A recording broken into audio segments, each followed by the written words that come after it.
방산주 추천 3달 만에 100% 이상 상승 나와주면서 좋은 추세를 이어주고 있었습니다. 근데 오늘 코스닥 지수도 가뜩이나 안 좋은데 추가로 기분을 더 안 좋게 만드는 악재의 뉴스가 나왔죠. 하나에어로스페이스 3.6조 주주 배정 유상증자를 결정했다. 이 시간에 하한가가 나왔고요. 뭐 많이 올랐어요. 추천드리고 딱 밥동 그리고 고개를 드는 발목 자리에서 발목 무릎 자리에서 정석 추천드리고 크게 정배열로 이쁘게 추세 타면서 크게 올라갔기 때문에 어떤 이유로든 이런 이런 똥이 마이너스 30% 이상을 생각하라고 했죠.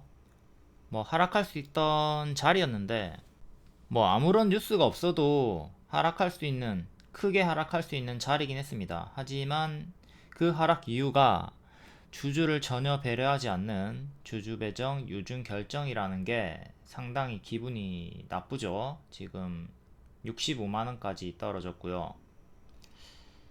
언제든 이렇게 마이너스 20% 30% 조정폭을 생각하고 대응을 하라고 했습니다. 해서 이 고점에서 제가 무리한 추격하지 말고 가급적이면 음봉 매수, 분할 매수를 하라고 했죠. 이렇게 오버슈팅, 과상승이 나온 구간에서는 무리한 비중으로 들어가시면 안 돼요. 비중을 들어갈 거면 이렇게 발목 무릎 자리에서 비중을 들어가고 손절을 짧게 잡는 게 훨씬 더 안정적이죠. 자꾸 이런 꼬다리에서 무리한 비중으로 들어가시면 좋지가 않다. 그리고 파동이라는 게 점차 커져요. 여기 파동보다 여기가 더 크고 여기 파동보다 여기가 더 크고 그 다음에 또 파동이 커졌으니까 상승 파동이 커졌으니까 하락 파동도 앞에보다 더 크게 나올 수도 있단 말이에요. 이걸 생각하면서 현 구간에서는 2월, 3월에는 무리한 비중으로 추격은 절대 하지 않았어야 되겠습니다. 뭐 길게 보면 또 얼마나 크게 빠지든 다 기회로 볼 수가 있지만 추격하신 분들도 있을 거고 또 기존에 평단이 낮은 분들도 너무나 기분이 나쁜 공시가 떴기 때문에 좀 아픈 날입니다. 월봉도 볼게요. 21년부터 24년 초까지 보면 마이너스 30% 주고 40% 주고 40% 주고 이렇게 기본적으로 마이너스 30%를 주면서 올라갔단 말이죠. 그러니까 이번에도 고점에서 뭐 얼마나 크게 떨어지든 또 흔들면서 시간 투자를 하면 장기적인 관점에서는 더 갈 수 있겠으나 또 기회비용 상실이 있을 수는 있다. 이거는 생각을 하도록 해야 되겠습니다. 자, 영상 내내 찍어주면서 최근에 계속 가상승이라 무리한 추격, 차제, 지속 경고 드렸습니다. 주가가 크게 오른 것 자체를 악재로 보고 항상 조심을 하셔야 되겠어요. 추천드리고 150%나 수익권을 크게 줬어요. 이 점은 매우 고맙죠. 고마운 게 맞아요. 이만큼 크게 올랐으니까 뭐 얼마든지 크게 떨어져도 이해한다. 뭐 그럴 수 있다. 근데 이 이유가 유증이라는 게 정말 정말 기분이 나쁘다. 짜증이 난다. 욕이 나온다. 이거죠. 상법이 개정되기 전에 그냥 예전부터 하던 짓을 반복하고 있는 거라고 보시면 되겠고요. 빨리 상법 개정이 돼가지고 이런 짓을 못하게 해야 되는데 금감원은 이제 최대한 심사를 빨리 하겠다 하면서도 긍정적으로 보고 있다고 합니다. 삼성 SDI가 최근에 2조 원 유상증자를 발표를 했죠. 해서 첫 번째 사례로 유상증자 집중심사 지금 하고 있는 중인데 집중심사제는 주주가치 희석이나 불공정 거래 문제를 일으킬 수 있는 유상증자를 방지하기 위해서 24년부터 도입을 한 제도입니다. 유상증자 목적이 타당한지 이런 걸 판단해 가지고 기존 주주들을 지키기 위한 제도인데 가급적이면 좀 요 심사에서 걸려 가지고 빠꾸 당했으면 좋겠습니다. 최근에 이스페타시스가 빠꾸 당해 가지고 주가 회복을 좀 해줬죠. 여기서 주주 배정 유증 결정으로 하락이 나왔고 또 뒤에는 낙폭과대 반등 추천드렸습니다. 금감원에서 막을 것 같은 흐름이 보여가지고 낙폭과대 추천드렸고요. 당연히 손절 짧게 잡고 21,000원 잡고 드렸던 거고, 결국 유증을 철회하면서 주가를 기존의 자리까지 되돌려 놓았죠. 현재도 1년선까지 빠졌다가 재차 반등이 나오면서 4만원 정도의 위치에 있고요. 이스페타 일봉 이렇게 과상승이 나왔고 장기 2편까지 떨어지는 정석 흐름, 또 여기서 과상승이 나왔고 장기 2편까지 떨어지는 정석 흐름, 요 자리를 항상 조심을 해야 된다고 했습니다. 주가가 역대 신고가 찍은 자리거든요. 역대 신고가 찍고 뒤에는 이렇게 떨어지는 걸 조심을 해야 되잖아요. 요 자리가 요 자리일 수 있다, 조심을 해야 되는 거였고, 여기서 유증 결정으로 갭 하락이 나옵니다. 근데 요 구간 제가 눌림 추천 드렸고요. 유증 철회로 급락 전까지 회복하고 현재 장기 2평 위에서 박스를 만들어 주고 있어요. 4만원 위치에 있고 박스 상단쯤에 있습니다. 그러니까 다시 여기까지 올라선 거죠. 여기까지 올라서면서 기존의 박스 안으로 들어왔다. 이렇게 항상 요 자리를 조심을 하도록 하시고, 현재 이스페타시스는 큰 박스로 최근에 저가 34,000원 여기 지켜주면 계속 홀딩 가능합니다. 박스 매매 하시면 되는 구간이고요. 박스 크게 작게 박스, 요렇게 크게 통으로 박스를 보면 되는 거고, 큰 추세는 요렇게 지켜주고 있고요. 이 큰 추세를 또 이탈하게 되면 조심을 해야 되는 거고, 여기 이탈하면 밑에 처음 알려줬던 장기 2평 지지, 이것도 조심을 하도록 하시고요. 이 패턴을 봤을 때 방산주가 현재 요런 고점일 수 있다 이거죠. 그러니까 요런 하락폭을 생각을 하고 있었어야 되는 거고, 또 크게 하락한다고 해도 밑에서 타점 잡아가지고 수익을 또 바라볼 수가 있다. 방산주도 똑같이 대입을 해서 대응을 하면 되겠습니다. 하나시스템도 시간으로 마이너스 6% 나왔고요. 얘도 똑같은 날에 추천드렸습니다. 방산주 4개를 요 날에 똑같은 날에 다 동시에 추천을 드렸었고요. 이것도 밥동 요런 구간에서 무리하게 들어가지 말고 크게 하락하고 고개를 드는 발목 자리에서 들어가도록 하자. 지금도 많이 오른 과상승 자리였고, 일단 이렇게 추세를 타고 있었습니다. 시간으로 하락이 나오면서 추세 하단까지 밀린 상태고요. 여기를 지켜주는 게 중요하다. 이거 이탈하면 크게 밀리는 거, 요 밥동의 흐름까지도 조심을 해야 돼요. 여기도 밥동으로 좀 밀리나 싶더니 반등이 나와줬는데, 지금도 좀 밀리다가 반등이 나오는 걸 기대를 해 봐야 되겠죠. 요거 지키면 홀딩 하시고, 이탈하면 적극적으로 좀 대응을 하는 게 좋겠습니다. 현대로템도 마찬가지로 똑같은 날에 추천드리고 쭉 크게 올랐고, 얘는 시간으로 한 3% 정도 하락이 나왔어요. 다음 한국항공우주도 최근 며칠 전에 급락 나왔다가 다시 좀 회복을 했죠. 월봉 박스 돌파하고 이전의 맥점 지지였던 자리 이탈하니까 투매 다시 올라오는데 저항 걸렸고, 이번에는 올리면서 가속이 붙었다. 다음 LIG 넥스원, 얘도 똑같은 자리에서 추천드렸고 60% 정도 올라갔습니다. 얘는 시간으로 마이너스 1% 정도 나왔고, 하나 에어로스페이스, 자 여기 추천 반복 추천 전고 돌파하고 쭉 올라갔고요. 항상 장기 2평이랑 주가가 멀어지면 조심을 해라. 그리고 장기 2평과 가까울 때 매수를 해라. 리딩을 드리고 있죠. 물론 여기는 장기 2평과 가깝다 하더라도 역대 신고가 구간에서 밀렸던 어깨 자리이기 때문에 이 자리도 고수와 보유자의 자리인 거고 무릎 자리는 아닙니다. 여기서 눌림 추천이 들어간 거잖아요. 그러니까 이때가 역대 신고가 자리였다고요. 추세가 이미 이탈이 나온 자리에서, 이렇게 이탈이 나온 자리에서 눌림 추천이 들어갔었다. 그러니까 고수와 보유자의 자리죠. 무릎은 요런 자리니까, 여기가 발이니까, 머리 뭐 거의 목이죠. 목 자리에서 추천을 드린 건데, 내려가던 자리에서 여기서도 눌림 매수 홀딩 계속 드렸었고,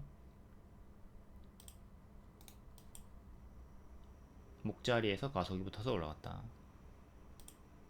이렇게 가파르게 올라갔으니까 당연히 지금은 조심을 해야 되는, 당연한 큰 조정을 경계해야 되는 자리였습니다.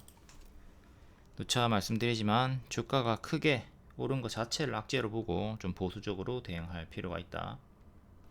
이전에 하락폭을 엄청나게 크게 주면서 조정폭을 크게 주면서 올라왔고요. 다시 한 번 더 보여드릴게요. 이렇게 30%, 30%, 40%, 40% 이렇게 조정을 주면서 올라갔단 말이죠. 더 간다 한들.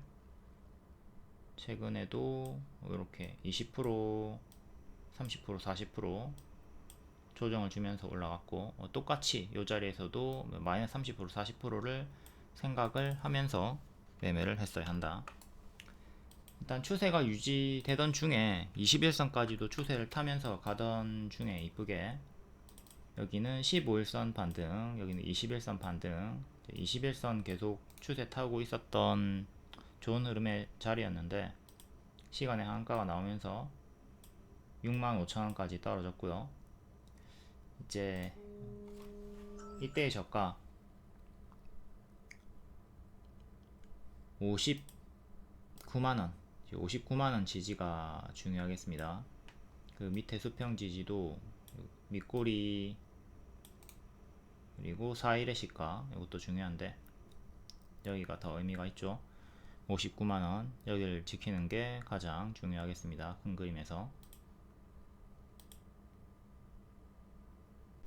혹여나 이전처럼 고점 대비 마이너스 30% 40%가 나온다면 30%면 50만 초반까지 떨어지고요. 마이너스 40%면 60일선 깨지고 45만원 정도까지 내려옵니다. 그러니까 항상 이런 당연한 밥동을 계속 생각하면서 매매를 하고 있었어야 한다. 부디 뭐 크게 밀리진 않고 또 밑꼬리 달고 반등이 나와주면서 계속 추세를 지켜주면 좋겠지만 중요 지지를 이탈하게 된다면 조심을 하도록 합시다. 60일선 가격은 50만원이고요. 이전 맥점이었던 가격은 41만원 정도 합니다. 2월 11일에 시가 45만원도 체크하도록 하시고요. 다음 하나시스템 월봉, 얘는 2만원 돌파하면서 가속이 붙었고 여기 역별 끊고 정별로 돌아섰던 구간의 조정폭을 볼게요. 마이너스 30%, 마이너스 25%, 마이너스 30%, 마이너스 35%, 얘도 20%, 30% 하락을 생각하면서 대응을 했어야 되고요. 일봉으로 가서 월봉을 보지 않았어도 최근에 일봉 요 하락폭 마이너스 30% 정도, 마이너스 40% 정도 이걸 생각을 했어야 된다. 여기서도 위험한 자리였죠. 여기서 마이너스 30%를 생각을 했어야 되는 자리인데 그럼 제자리까지 떨어지는 건데 끝까지 빠지진 않고 마이너스 20% 내에서 반등이 나왔습니다. 제가 항상 분할 매도하라고 하는 이유죠. 매수가가 여기고 올라가다가 떨어질 때 여기서 전량 매도하는 게 아니라 분할 매도를 했으면 남아있는 물량 수익 극대화가 되었다. 그러니까 물론 이렇게 올라갔다가 바로 떨어지는 경우에는 전량 매도하는 게 좋았겠지만 이걸 우리가 알 수가 없잖아요. 명확하게 알 수가 없기 때문에 꺾일 때 분할 매도를 하는 겁니다. 그러면 쭉 내려갈 때는 전량 매도가 될 것이고 만약에 반등이 나와준다면 남아있는 물량이 또 추세 수익을 계속 주는 거죠. 이때는 전량 매도 체결이 되었고 지금은 일부만 매도되고 고점 경신을 해줬다. 또한 마찬가지로 또 남아있는 물량도 추세 이탈이 나오면 정리를 또 분할 매도를 하든 전량 매도를 하든 해줘야 됩니다. 여기를 이탈하게 되면 분할 매도 시작하도록 하시고요. 수평 지지 35,000원 정도, 다음 여기가 3만원 정도, 중간값으로 32,500원, 수평 지진 3개 이렇게 보시면 되겠고요. 요거 다 이탈하면 여기 121선까지 밀렸었고 또 121선까지 떨어지는 거 최악의 흐름을 생각을 해야 되겠죠. 과거에도 여기 121선 주요하게 자꾸 떨어지죠. 저항까지 떨어지면 또 미보이자 입장에서는 분할 매수할 수 있는 기회가 되는 거고요. 보유자분들은 정리하고 밑에서 다시 잡는 포지션 대응을 하는 것도 생각을 해 봐야 되겠죠. 다음 현대로템, 얘도 요날에 적산병 나왔을 때 추천드렸고 반복 추천 쭉 올라갔고요.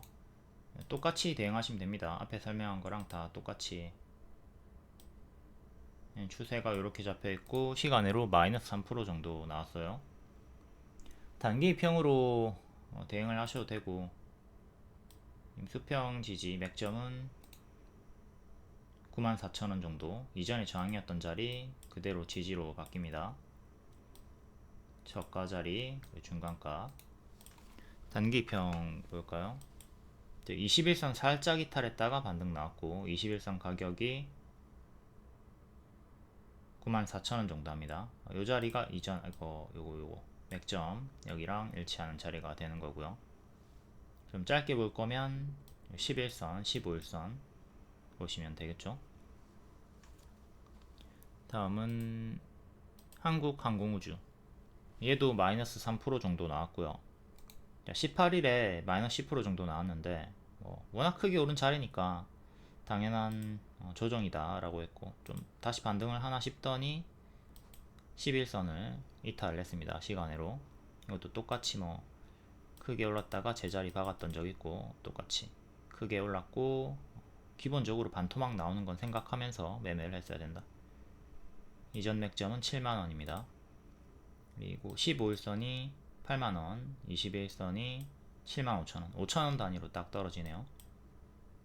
3개 지지 체크하고 대응하시면 되고, 다음은 LIG 넥스원. LIG 넥스원은 요때 추천드렸고 바로 급등, 또 한번 밀렸다가 똑같은 자리에서 급등. 얘가 다른 애들에 비해서 조금 상대적으로 약한 흐름을 보여주고 있습니다. 출발은 제일 먼저 했는데, 출발은 제일 먼저 가파르게 올라갔는데 지금 현 흐름에서는 좀 가장 약한 흐름으로 수평 지지를 이탈을 한 흐름이 나왔고요. 41선도 이탈이 나왔고, 밑에 61선 256,000원 여기 지지가 1차로 가장 중요하겠습니다. 지금 위에서 고점 박스 보여주다가 박스가 살짝 이탈이 되었죠. 이전 맥점이었던 자리랑 현 박스 하단 자리랑 일치하는 자리가 됩니다. 여기 저항이었던 자리 그대로 쭉 가면 현 지지가 되거든요. 여기를 지키는 게 중요한 변곡점에서 살짝 이탈이 나왔다. 큰 추세는 이렇게 61선과 일치하네요. 결론적으로 방산주들은 워낙 크게 많이 올랐고 당연한 조정을 생각해야 되는 구간이었다. 아무리 크게 빠져도 더 갈 수 있다. 다만 시간이 또 걸릴 수 있다. 이 점을 생각하면서 포지션 대응을 하도록 해야 되겠죠. 전쟁이 끝나도 우크라이나, 러시아 종전이 돼도 방산주는 계속 나아갈 수가 있다고 봅니다. 미보유자분들은 하락을 기회로 보자. 제가 2월부터 계속 미보유자분들은 하락을 기다려 보자고 했고, 이제 그 기회가 조금씩 오고 있는 거죠. 기존 보유자분들에게는 짜증이 나는 상황이고 미보유자분들에게는 기회가 오고 있는 겁니다. 분할 매수로 좀 여유있게 대응을 하도록 하시고요. 자꾸 한방 매수, 한방 매도 하지 마시고 무조건 분할을 해야 유리합니다. 시노펙스 9일 만에 40%, 소룩스 재추천 4일 만에 50%, 삼화전자 하루 만에 18%, 블랙야크 하루 만에 10% 축하드립니다.